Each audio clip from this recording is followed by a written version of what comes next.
नमस्कार दोस्तों। स्वागत है आपका बातूनी बैठक में। मैं हूं शशांक और ये है ऋत्विक, और आज हमारे साथ जुड़ रहे हैं आयुष मिश्रा, यानी हमारे कॉलेज के एक जूनियर, और computer science and design course में हमसे एक साल जूनियर है आयुष मिश्रा, जो कि आज हमारे साथ जुड़े हैं।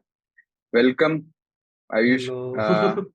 हाउ डू यू फील, कि कैसा लग रहा है हमारे पॉडकास्ट में आकर, हमारे इतने बड़े प्लेटफॉर्म पे आके आपको कैसा लग रहा है? मतलब बढ़िया ही है। मतलब मुझे तो ऑल इन ऑल इनिशिएटिव जब गार्ड ने पहले ही बताया था तब भी और एक्साइटिंग हम्म। लगा था। मतलब एक वही टाइप की है कि कॉलेज के बाद सब लोग अलग अलग जगह जाते हैं, तो हम्म। ऐसे ही इसी पॉडकास्ट के थ्रू ही, चलो अगर फॉर्मल मीटअप्स नहीं हो पा रहे तो पॉडकास्ट के थ्रू ही बातें हो जाए, तो भी एक बढ़िया ही चीज है हम्म। ये करना। मिस्टर वैसे सबसे पहला था आई थिंक जिसने बोला था कि मैं एज अ गेस्ट आना चाहता हूँ। यार मुझ मैं तो पॉडकास्ट इन जनरल बहुत देखता हूँ ना यूट्यूब पे, चाहे वो इंफॉर्मेटिव हो या कुछ ऐसी बकवास भी हो तो भी। नहीं, ये बात तो है ही, मैं भी एग्री करूंगा कि और कुछ ना सही तो हमें मिलने को मिल जाता है, बात करने का हम्म। एक मौका मिल जाता है। तो it's a good thing to start. But so सबसे पहले तो मैं ये पूछना चाहूंगा कि मिश्रा के बारे में हम पहले बता दें कि थोड़ा सा मिश्रा अभी फाइनल ईयर में है हम लोगों से, क्योंकि एक साल जूनियर है। And he is already placed, और वो जल्द ही बैंगलोर जाने वाले हैं अपनी नई जॉब के सिलसिले में। और एक तो क्या, मैं सबसे पहले तो इसी से शुरू कर लेते हैं कि बैंगलोर आपको शिफ्ट होना है, अभी कुछ ही महीने बाकी है, कॉलेज आपका हाँ। खत्म होने वाला है। तो इस सब पे आपको अभी मतलब माइंड का क्या फेज चल रहा है कि कॉलेज की 4 साल की जर्नी, हॉस्टल लाइफ की 4 साल की जर्नी, वो एकदम हम्म। खत्म होने वाली है, और बहुत ही जल्द आप एक नई सिटी में जाके शिफ्ट हो रहे हैं ऑन ऑन योर ओन, और एक वो हम्म। भी एक नया एक्सपीरियंस होगा। तो व्हाट आर योर एक्सपेक्टेशंस? हाँ, तो पहले तो वही बता देते हैं कि कॉलेज खत्म होने की जो जर्नी है, कि सब लोग अब प्लान्स, एक्स्ट्रा ऑर्डिनरी हर एक चीज प्लानिंग ही बहुत ज्यादा बढ़ जा रही है लास्ट के हफ्तों में, कि यहाँ जाना है यहाँ जाना है। पहले क्या होता था कि मन कर रहा है चले जाते हैं, बट अब क्योंकि सबको ही पता लग गया है कि कुछ ही 2-3 हफ्ते बचे हैं कॉलेज के, तो सब एकदम प्लान करने की चलना चाहते हैं कि आज यहाँ जाएंगे, आज वहां जाएंगे, आज ये करना है वो करना है। कभी कभार स्पॉन्टेनिटी भी होती है कि अचानक से सब उठ गए और चल पड़े कहीं ना कहीं, बट वो प्लानिंग वाली चीज अचानक से बढ़ गई है। और बाकी जो फीलिंग है मेरी, वो मुझे लगता था कि हाँ ठीक है, कोई नहीं, सब दोस्त तो रहेंगे ही। बैंगलोर तो वैसी भी एक सिटी है जहाँ पे जनरली सभी का प्लेसमेंट हो जाता है टेक में, तो मुझको लगा था ठीक है, कोई प्रॉब्लम नहीं है। और ऐसे परसों तरसों ही मुझे ऐसे रियलाइज हिट हुआ कि कितना कुछ चेंज होने वाला है। अच्छा, मतलब एकदम पता नहीं, रात को नींद ही नहीं आई 3-4 बजे तक, तो मैं ऐसी सो रहा हूँ, कोशिश कर रहा हूँ सोने की, बस फटी जा रही है कि अभी नई सिटी जाना है। नई सिटी का मुझको बताऊंगा कि इतना टेंशन नहीं है, but the whole thing of changing, की अभी तो कॉलेज में है, कोई रिस्पॉन्सिबिलिटी है ही नहीं हमारे पास। छुट्टी मतलब कुछ काम करने को भी होता नहीं, जब जो मन करता है कर लेते हैं। बट जैसे जैसे अभी जाएंगे तो फिर सिर्फ काम करना पड़ेगा। वो काम को साइकिल हर हफ्ते बस 2 दिन मिलने वाले हैं छुट्टी में, वो वगैरह वगैरह वाली चीज में और टेंशन हो गई। फिर अलग अलग फ्यूचर प्लानिंग वगैरह की, मास्टर्स भी करनी है कि नहीं, थोड़ा करियर रिलेटेड डिसीजन, और वो सब में भी टेंशन हो गई। फिर ये भी टेंशन कि अरे मम्मी पापा से दूर भी रहना पड़ेगा, क्योंकि कोविड ने थोड़ी हमारी आदत बिगाड़ दी हमारे बैच की, कि 2 साल तो हम घर पे ही थे ना, हॉस्टल में नहीं थे। तो मम्मी पापा से बॉन्डिंग अटैचमेंट बढ़ती चली गई, ज्यादा बातें होने लग गया, तो अब वो डिटैचमेंट एक सडन डिडक्शन आने वाला है कुछ लोगों के लिए। तो वो और ही डिफरेंट एक एस्पेक्ट बने। और प्लस हमारा दिल्ली में मेरा घर भी है, कॉलेज भी है, तो वो तो कभी था ही नहीं कोई कि हाँ खुद से ही रहना पड़ेगा अब तो हमेशा। भाई, बाकी एग्जैक्टली। नए सिटी वाली चीज है, तुम लोग को तो पता ही होगा, मैटाइस गया था कनाडा में। वहां पे थोड़ा सा फ्रॉन्टियस था, तो कनाडा गया था, तो उसमें मुझको एक तरह से जनरली जिन लोगों को ज्यादा आदत नहीं होती बाहर, उनमें से मैं एक था। मतलब मेरी तो मतलब बात करने में, इन जनरल पूछने में चीजें बहुत ज्यादा हेजिटेंस रहती थी मेरी, कि क्यों करूं, कि वो पूछूं, कोई कुछ और बोल दिया तो क्या करूंगा। वो कनाडा जाके वो हो गया कि लाचारी हो गई, वहां तो करना ही पड़ता, वरना मैं कुछ और सर्वाइव ही क्या करता वहां पे मैं, क्योंकि बिल्कुल ही नया शहर है, ऐसे नहीं दिल्ली मुंबई मुंबई कुछ है, बिल्कुल ही बाहर, पहली बार जा रहा था अकेले। वो तो उसमें मेरा थोड़ा खुल गया पूरा स्पेक्ट्रम, की कुछ ना कुछ तो मैं संभाल ही लूंगा मतलब वाली चीज में। तो वो जो नई सिटी का जो इनिशियल चेंजेस होते हैं, जो कुछ लोगों को फेस करने पड़े, मुझे लगता है अब वो मेरे लिए तो कम हो गया वो पूरा बैरियर। एज एन, अगर मैं अपने आप को इंट्रोवर्ट कैरेक्टराइज करूं तो बोल रहा हूँ कि बात करने में जितना मुझको हेजिटेंस होती थी लोगों से, वो अब थोड़ी कम हो गई है। बाकी बैंगलोर में फैमिली एंड फ्रेंड्स दोनों ही है मेरे, तो ऐसे मुझे उतनी चिंता है नहीं। तो ठीक जब है, तूने ठीक जो है। माइटैक्स पे टच किया था, हमारा हम्म। कोई था कि माइटैक्स की अपॉर्चुनिटी तुझे कैसे मिली और प्रोसेस क्या रहा till hmm. Reaching Canada basically pre. उससे पहले मैं कहूंगा कि in a little bit of 2 lines एक बार माइटेक्स लोगों को समझा भी दे, क्योंकि not all of the people know कि माइटेक्स है क्या। हाँ। So वो भी MyTax is basically a research initiative by the Canada government, मतलब supported by Canada government. It's an organization independently जो क्या करती है, all over the world लोगों को select करती है on based of their research merit to come to Canada and work under like established profs and do research under them on the various fields. ऐसे भी नहीं कि सिर्फ मैंने डिजाइन में किया था, लोग टेक में करते हैं, कुछ लोग बायोलॉजी में भी करते हैं, कुछ लोग इकोनॉमिक्स और सोशल पॉलिटिक्स में भी करते हैं. तो बहुत ही बड़ा स्पेक्ट्रम ऑफ रिसर्च है जो कनाडा स्पेसिफिक यूनिवर्सिटीज के लिए बना हुआ है प्रोग्राम. इससे क्या होता है, हम कलेक्टिवली कर सकते हैं बहुत सारे यूनिवर्सिटीज अप्लाई, हर एक यूनिवर्सिटी में जा जाके अप्लाई करने की जरूरत नहीं पड़ती है उसमें. ओके. अब गाड़ी हाँ क्वेश्चन गाड़ी हाँ पूछ. मैं भूल गया, सॉरी क्वेश्चन. बेसिकली गाड़ी रिपीट कर देगा. Before reaching Canada what is the हाँ, प्रोसेस MyTax का, और ये अपॉर्चुनिटी कहाँ से पता चला था. चला और क्या प्रोसेस रहता है अप्लाई करने का और सिलेक्ट होने का? हाँ, तो मुझे ये प्रोसेस मेनली तो मेरे सीनियर से पता चला था. आई रिमेम्बर अद्विका का भी हुआ था MyTax में, नहीं स्मिरा का MyTax में हुआ था, सॉरी स्मिरा का MyTax में हुआ था. और प्लस अमन परनामी वीव लैब जिनके अंडर में काम करता, वो काफी लोग उस रिसर्च ग्रुप में MyTax जाते थे. तो मुझको था कि इंटर्नशिप लगे ना लगे मैं अप्लाई कर दूंगा MyTax के लिए, कि मेरा इंटरेस्ट शुरू से डिजाइन में ज्यादा था. बट वही होता ना कि बैकअप रखना है एक टेक में, तो मैं इंटर्नशिप के लिए पूरा बैठ गया था और लगी कहीं नहीं मेरी इंटर्नशिप. तो मैंने सोचा कि अब नहीं लग रही, और प्लान तो पहले से था कि MyTax में भर देना है चाहे कुछ हो ना हो. तो मैंने फिर प्रॉपर डिजाइन सेंट्रिक सोचा और भरा.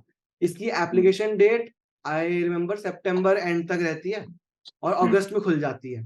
इसमें सिंपल होता है कि तुम प्रॉफ्स को देखो, तुम उनके अंडर प्रोजेक्ट्स जो वो ऑफर कर रहे हैं वो देखो, और फिर अपने बेस्ट 7 अप्लाई कर दो with your resume and research portfolio. तो जिनका पहले से रिसर्च पोर्टफोलियो कुछ होता है वो भी ठीक है, वरना इन जनरल प्रोजेक्ट से भी होता है. फिर वो क्या करते हैं, 1-2 महीने लगाते हैं प्रॉपर अपना सिलेक्शन प्रोसेस में, और फिर दिसंबर के अराउंड वो इंटरव्यू लेना चाहते हैं.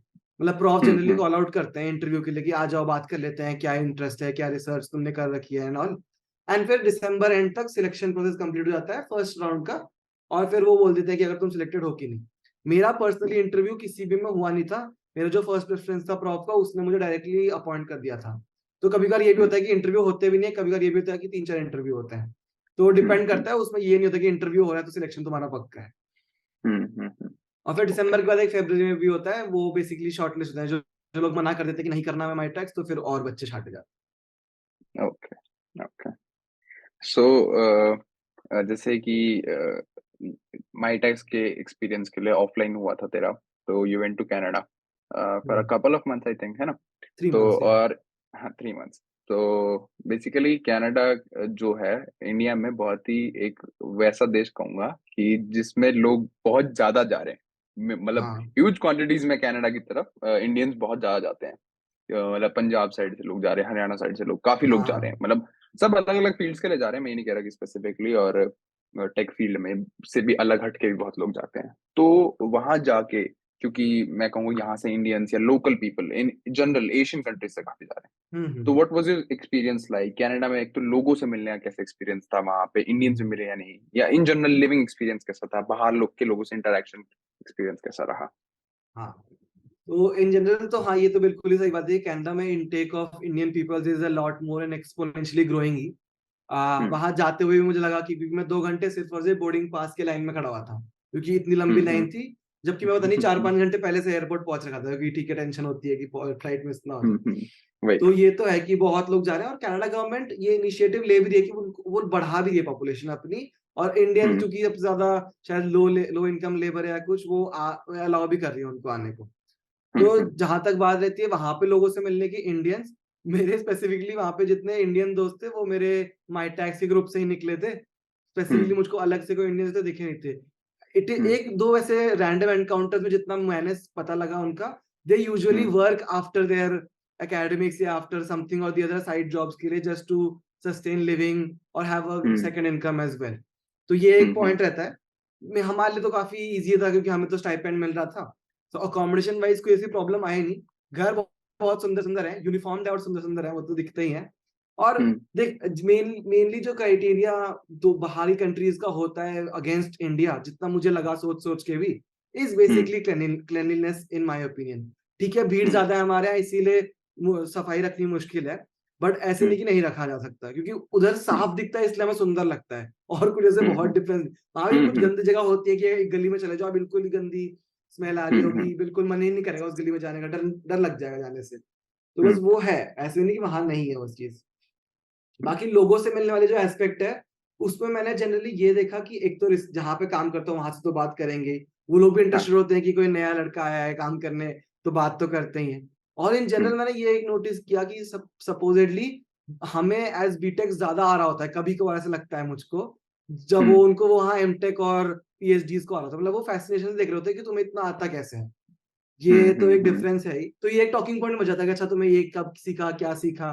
तो एक स्टार्टिंग पॉइंट भी बन जाता है कभी कभार कि अगर तुम अपनी नॉलेज ही शेयर कर रहे हो एक दूसरे से, बिल्कुल नॉन बायस्ड और बिल्कुल ही नॉन ओपिनियटेड वे में, मतलब कुछ ऐसे है ऐसे नहीं कि नीचा दिखाना है या ये करना है, बस आराम से बात कर रहे हो उनसे। और बाकी जो मेरे बाकी ऐसे बड़ा सा एक ग्रुप मुझे मिला था, वो जनरली मेरे खुद के इंटरेस्ट से मिला था। मुझको हाइकिंग करना और नेचर में इन जनरल ट्रैकिंग करना बहुत पसंद है। तो वहां पे ऐसे क्लब वर्ब थे, जिस यूनिवर्सिटी में था वहां काफी सारे क्लब थे, तो मुझे इंटरेस्ट लगा कि ये वाला क्लब मेरे इंटरेस्ट का है, और प्लस घूमने को भी मिल ही जाएगा। तो उसी से मेरा शुरू हुआ इन लोग दोस्तों से मिलना, और वो लोग काफी वेलकमिंग थे, उनका ऐसे कुछ था ही नहीं, क्योंकि एक कॉमन इंटरेस्ट हम शब्द शेयर कर रहे थे, तो सब लोग के पास बात करने को था, कुछ कुछ अलग भी बातें हो रही थी। और जनरली उनमें फॉरेन स्टूडेंट जो होते हैं वो ज्यादा थे, मतलब कोरिया, जापान, एशिया, चाइना की तरफ से, यूरोप से भी बहुत लोग थे। तो ऐसे इतना डाइवर्सिफाइड ग्रुप था, ये कोई ऐसे वो बायस रख ही नहीं पा रहे थे अपने उसमें। तो उनसे जनरली बातें हुई, दोस्ती बढ़ी, घूमने के प्लान्स और बढ़ने लग गए, चाहे वॉकिंग मतलब चाहे ट्रैकिंग ही क्यों ना हो। तो ऐसा सब था। नाइस। तो मतलब फ्रॉम द रिसर्च पर्सपेक्टिव, तूने इंडिया में भी लैब्स में काम किया था एंड तूने कनाडा में जाके किया, तो एकेडमिकली और रिसर्च पर्सपेक्टिव से क्या डिफरेंसेस या सिमिलैरिटीज थी दोनों जगहों में? ठीक है, सिमिलैरिटीज की बात करूँ तो मुझको ये लगता है पर्सनली, मैंने डॉक्टर अमन पन्ना के साथ भी काम किया वीव लैब में हमारे कॉलेज में जो है, और प्रोफेसर विलियम ओडम के साथ काम किया, जो वहाँ के मेरे यूनिवर्सिटी के प्रोफेसर थे। दोनों में सिमिलैरिटीज बेसिकली दोनों को कुछ ब्रेक थ्रू टेक्नोलॉजी लानी है जो एक नया चीज हो। तो मैं मानूंगा इंडिया और कनाडा अभी एक सबसेट हमारे पास है रिसर्च का, दोनों में इनोवेशन ज्यादा देखी जाती है, मतलब क्रिएटिव इनोवेशन। ये नहीं कि एक पेपर है तो उसी का कुछ फॉलो अप बनाना है, कुछ नया ही सोच के अलग बनाने की कोशिश होती है हमेशा। डिफरेंट और सिमिलैरिटीज और भी है कि हमारे कॉलेज में स्पेसिफिकली रिसर्च को बहुत वो दिया जाता है, बढ़ावा और मोटिवेशन दी जाती है। तो इक्विपमेंट वाइज मुझको लगा नहीं कि हमारे लैब और वहाँ के लैब में कोई डिफरेंस था, मतलब सारा facilities almost next to same ही थे। जस्ट इट इज दैट कि यूजेज और उनकी वो जो कैपेसिटी होती है वो डिफरेंट थी, मतलब हमारे यहाँ सपोज एक है, उनके यहाँ 3 होती है, हमारे यहाँ 2-3 है तो उनके वहाँ 4-5 होगी। तो वो कैपेसिटी का मुझे डिफरेंस दिखा। बाकी तो टॉप एंड टेक्नोलॉजी हम लोग भी यूज कर सकते हैं और कर भी रहे हैं हमारे कॉलेज में स्पेसिफिकली। डिफरेंसेस की बात करें तो जितना मुझको लगा, उनका एटीट्यूड थोड़ा लेड बैक होता है in comparison to our research group या आर लैब। हम लोग बहुत ही मतलब ऐसे है कि काम करना है, जल्दी करना है, ये करना है, वो करना है, जल्दी जल्दी के चक्कर में बहुत रहते हैं। वो लोग होता है कि चलो इस साल नहीं तो अगले साल तक भी, क्योंकि मेरा अभी मैं रिसर्च असिस्टेंट भी हूँ उसी लैब में और अपना प्रोजेक्ट कंटिन्यू भी कर रहा हूँ। तो वो उस साल भी खींच सकते थे कि चलो फटाफट खत्म करते हैं और एक पेपर पब्लिश करते हैं, बट उन्होंने कहा कि नहीं, अच्छे से करेंगे और अब जाके हम पेपर लिखना शुरू भी करेंगे और पब्लिश करने की सोचेंगे भी।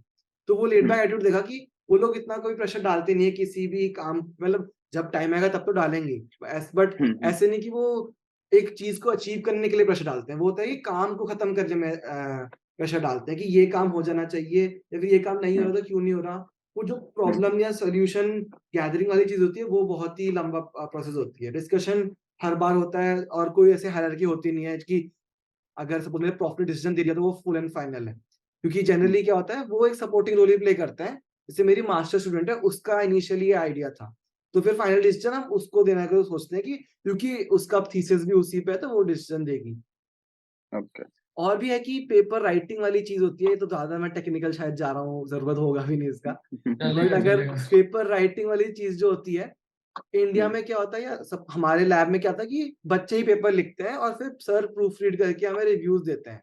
मतलब वो ऐसे इक्वल डिवीजन ऑफ वर्क नहीं है एक तरह से, अगर मेरे पर्सनल ओपिनियन में, कि हम पेपर लिख रहे हैं, बाकी पेपर से रेफरेंसेस लेके कि कैसे लिखते हैं, and then sir proofread करके हमें बोलते हैं क्या चेंजेस करने हैं। वहां पे क्या है, वो बिल्कुल ही इक्वल डिवाइड करते हैं कि ये सेक्शन तुमने किया तो इसका पेपर तुम लिखो, ये मैं लिख रहा हूँ कोई और लिखता है, तो सर भी खुद इन्वॉल्व होते हैं पेपर राइटिंग प्रोसेस में, जो मुझको काफी नई चीज लगी क्योंकि मैंने देखा नहीं था, और मुझे लगा कि ये तो काफी अच्छी चीज भी है कि अगर खुद भी पेपर लिख रहे हैं तो एक तरह से मोटिवेशन मिलती है कि अरे वो भी लिख रहे हैं तो मुझे भी लिखना चाहिए ढंग से, और वो प्रूफ रीड तो करेंगे क्योंकि ऑब्वियसली उनका क्वालिफिकेशन ज्यादा है।